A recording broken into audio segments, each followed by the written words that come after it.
Good evening, everyone. The hour is late, but it seems like there are some more things that need to be fleshed out from Evergreen. So, if you'll humor me, we'll take a look at some things. Now, here's Mount Rainier. And over here, right here, you see that Gifford pin shot? That is where the most sightings of Sasquatch are. Not far. Not far. Okay, there we are at Evergreen. And what I really wanted to bring up was, let's get to the essence. Let's get to the essence of Evergreen. This is the man who made it happen, Governor Dan Evans. And as it says here, Republican governor. Republican governor. Okay, so we've got that. And here he is on the day he signed the Evergreen State College into existence. So there he is, he's doing it. And we're not sure why. Okay, I guess we're going to... Now, this is a weird thing, right? I know you probably all think, why is she talking about Ted Bundy? But he was former employee of Washington Governor Evans' re-election team. And then down here, where it says Dan Evans in Wikipedia...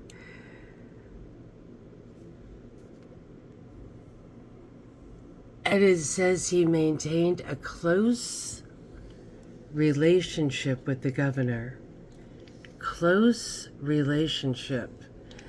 And that was, that later on down the line, Governor Dan Evans, who was a good friend of Ronald Reagan's as well, did become the president of Evergreen. He was like the second or third in. So after he was governor, he then entered his fun, cush little job.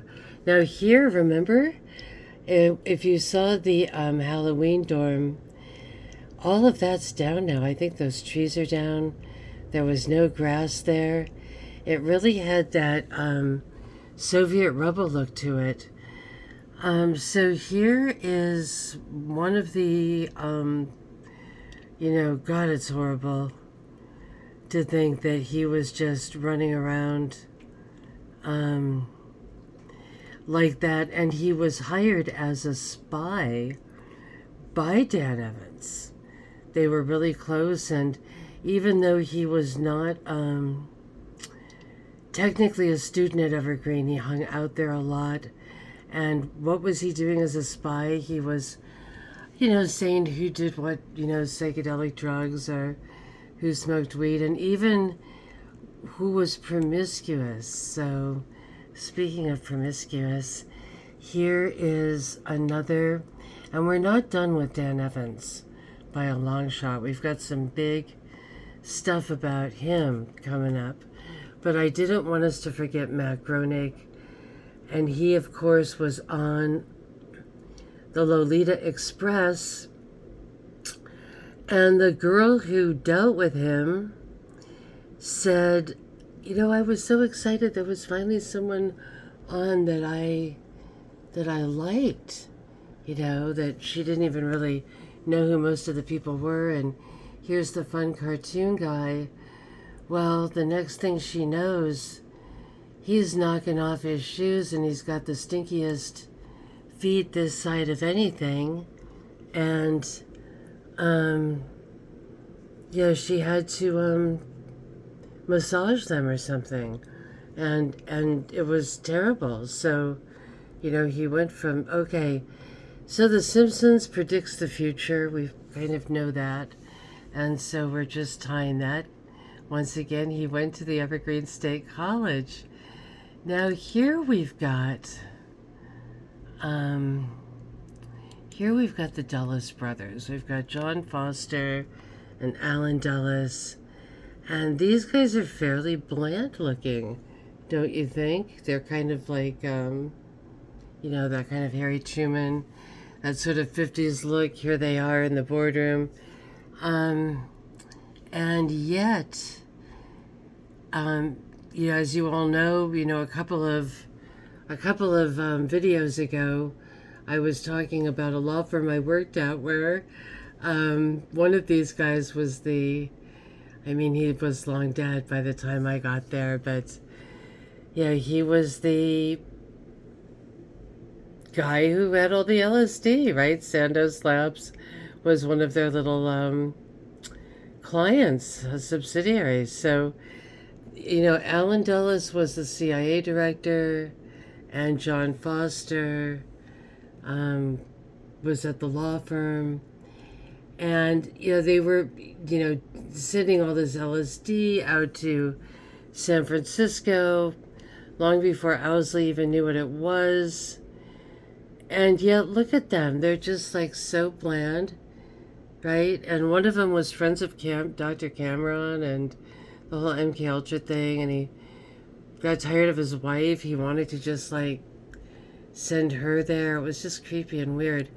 And yet they were ultimately responsible for creating the likes of Wavy Gravy.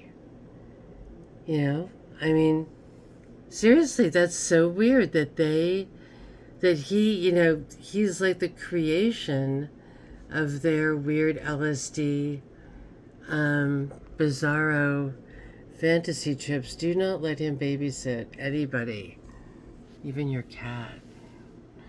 Wow. All right, so here we go with I really couldn't find any of the old mud races pictures, but there's the mud races. Just, showing that Evergreen was known to be this super duper.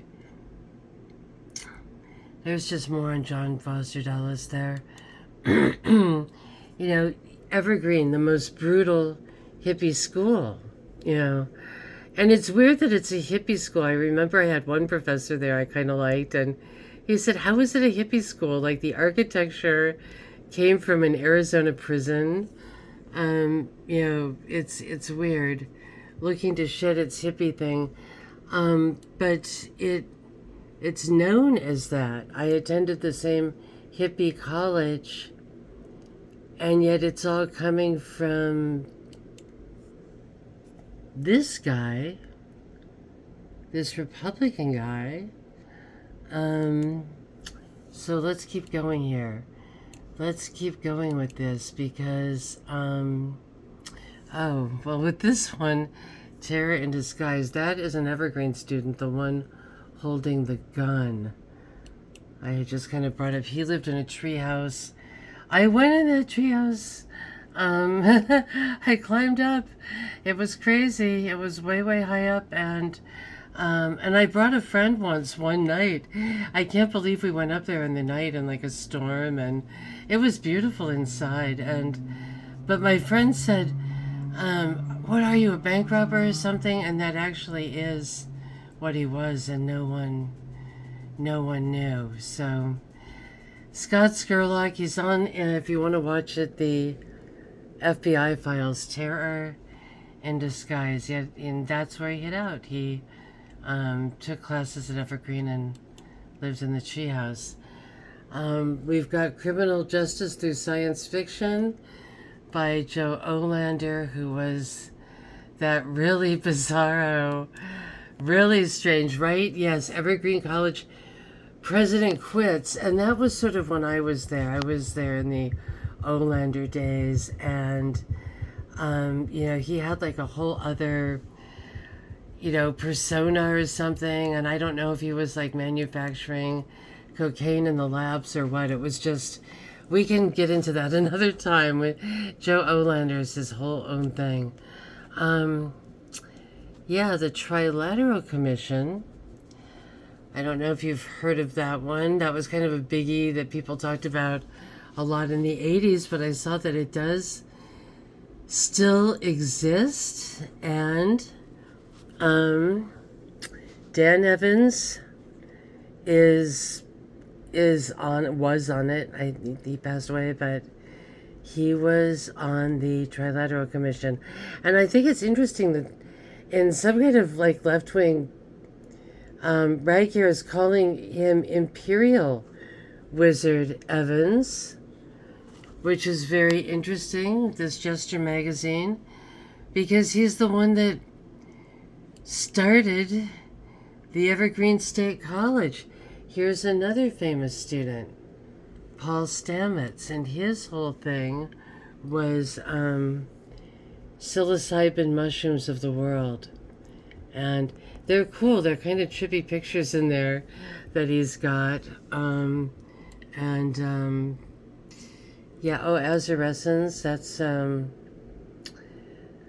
psychedelic that grows in sand dunes. I think the movie Dune came from that. It's like only sand dunes in Oregon or some weird thing. They're blue, azurescens. Here's another evergreen something coming from a special friend who's a great researcher.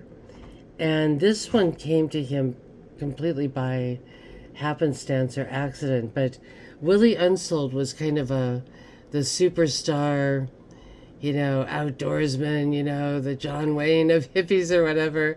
And he had climbed, Mount Everest. I guess everyone has by now, but he was kind of a big deal then. And he died in 1979 on Mount Rainier with his entire class that he brought with him. It was a great kind of tragedy that he took a whole class up to Evergreen and they all fell into a crevasse. And a person who I knew who knew him said when he was still alive, he also taught Leo Buscaglia love classes on how to love. And that's like this kind of weird, I'm not saying Leo Buscaglia was a cult, but the guy that did that with Willie, unless he was just lying and making it up, but we'll get into that one too, this kind of school within a school stuff. But back to Willie, who you saw on top of the mountain. My friend moved to New York. He'd sort of always wanted to live there, and he bopped around in different places, and he had a few fancy friends. And I think this is the Explorers Club here. I looked it up. And he was at one of these clubs in New York, right? These kind of over-the-top, ridiculous, stuffed, emptying out Africa and putting it in these things. But he went to some kind of club like this, and I think it might have been this one. And he saw, like, they'll have, like, pictures, Jack London and blah, blah, all these kind of old pictures and things of each other. Astronauts like to go there, and I went further than you. And he saw Willie Unsold's picture with some other people. And they were all at the top of Mount Everest. And he looked up all of the people, and they were all CIA. And they were like planting weird stuff up there. I don't know if it was like they were putting nuclear radiation in so that like India wouldn't have so many people. Like it was like a really weird, bizarro thing that was really over the top. I still was like shocked when I found out that Dan Evans was in the Trilateral Commission, and it still does exist. And it was put together by Zbig Brzezinski. And it's one of these creepy things, right?